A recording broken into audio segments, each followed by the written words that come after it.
sektor pertanian itu salah satunya penguat ya untuk bangsa ini. Karena yakin Bapak sendiri kalau misal tanpa petani ya, negara sebesar apapun, sekuat apapun, tanpa didukung dengan sektor pertanian itu pasti lemah.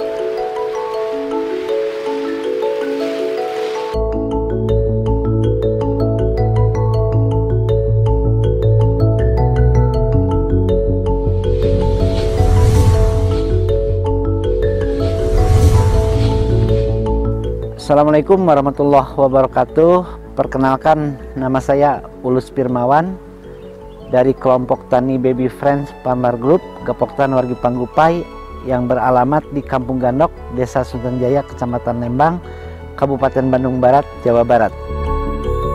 Saya sebagai petani sayuran hortikultura. Di sini ada brokoli, ada tomat, ada bunga kol, ada selada, ada lettuce head, dan yang lainnya. Dulu ya kita itu kan dari SD ya udah mulai belajar bertani dengan orang tua.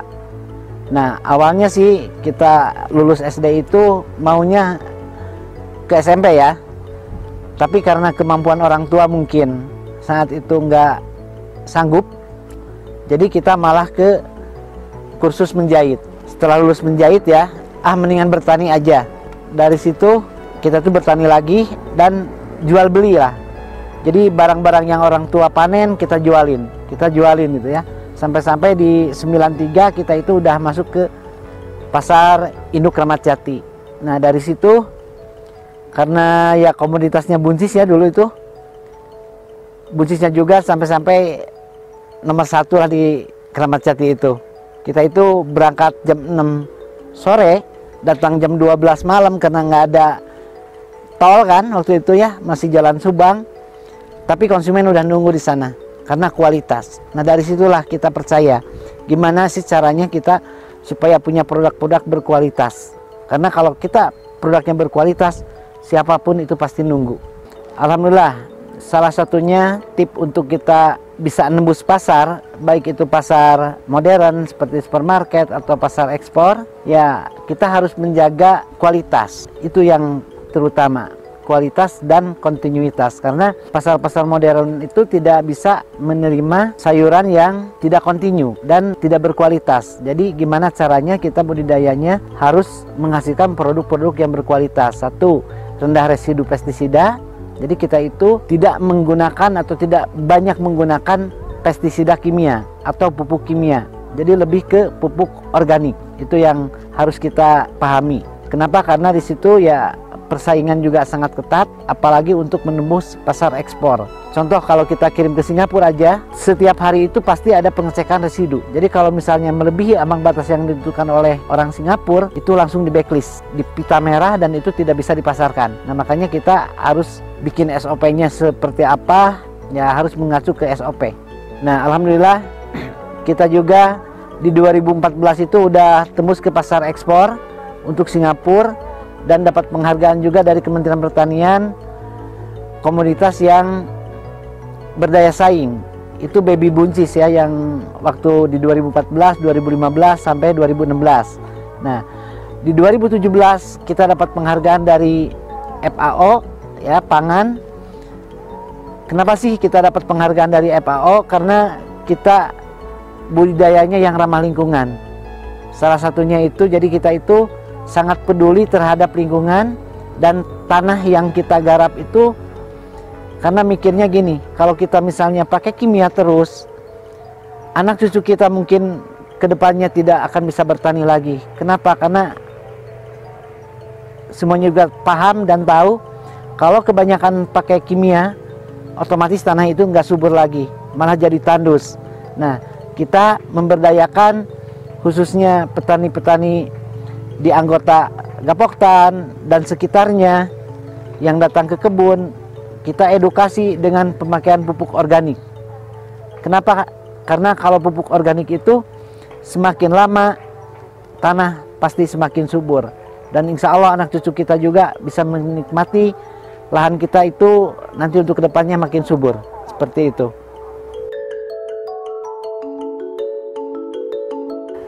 Tip untuk ya pemula ya, kalau kita mau bertani, satu, pastikan dulu pasar. Jadi kita itu harus kerjasama dengan pasar yang sifatnya ya kontrak lah, jadi tidak fluktuatif harga. Contoh kemarin-kemarin kan semuanya petani itu maaf ya, mungkin sekian persennya menangis karena harga turun, karena penyerapan konsumen juga kan, karena pandemik ini jadi kurang. Akhirnya tomat kan di bawah 1000, brokoli juga cuma 1000, bunga kol di bawah 1000, sawi putih di bawah 1000. Nah tapi dengan adanya kita kerjasama dengan gudang-gudang yang isi ke supermarket, alhamdulillah harga itu masih relatif aman ya. Makanya salah satunya kita kalau mau berusaha tani, satu, kerjasama dulu dengan pasar. Kedua, untuk keberhasilan di sektor pertanian itu cuma ada 4 sebetulnya ya. Satu, dari pengolahan lahan yang baik dan benar. Gimana sih pengolahan lahan yang baik dan benar itu? Penyangkulannya itu harus benar gembur gitu ya. Karena akar itu, tanah itu jangan tandus lah, harus gembur. Nah kedua, pupuk kompos. Pupuk kompos itu harus yang benar-benar yang udah matang. Nah terus yang ketiga itu benih sesuai dengan permintaan pasar.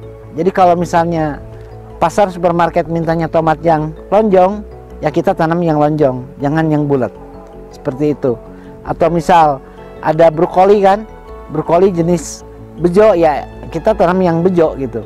Jadi sesuai dengan permintaan pasar. Dan yang keempatnya yaitu kita pasar yang jelas, pasar yang udah bisa kontrak. Insya Allah dengan adanya 4 ini, insya Allah itu petani maju. Nah alhamdulillah kita juga ini lahan RSJ ya, Rumah Sakit Jiwa yang ada di Bandung Barat. Dan kita juga tidak hanya untuk bertani aja di sini, justru kita itu lebih edukasinya dengan OGDJ ya. Mereka yang udah sembuh kita tarik untuk diberikan bimbingan atau pelatihan di kebun. Apa sih bertani itu, cara bertani itu seperti apa, dan alhamdulillah mereka mau. Ini ada yang namanya Pak Yanto itu udah mau 1 bulan, Pak Agus udah 2 minggu, Pak Yayan udah 3 minggu. Mereka sangat antusias dan sangat luar biasa. Mula-mula dia itu datang ke kebun dengan ya darah dinginnya gitu kan, tapi sekarang udah sangat luar biasa. Jadi seperti kita aja sih, bahkan mereka itu semangatnya sampai-sampai mau buka lahan sendiri karena udah merasa percaya diri, tumbuh percaya dirinya, merasa udah mampu untuk bertani. Seperti itu alhamdulillah. Mudah-mudahan doa dari semuanya kita terus, bukan hanya OGDJ aja ya, misalnya orang-orang yang tidak mampu, misal ayo datang ke kebun Waragri namanya ya. Di sini tuh yang di Cisarua itu kebun kampung Waragri, Gapoktan Wargi Panggupai. Pesan untuk petani muda semuanya, ayo kita semangat di pertanian ya. Jadi jangan mikirnya gini, ngapain sih jadi petani, itu kotor, dekil atau gimana ya.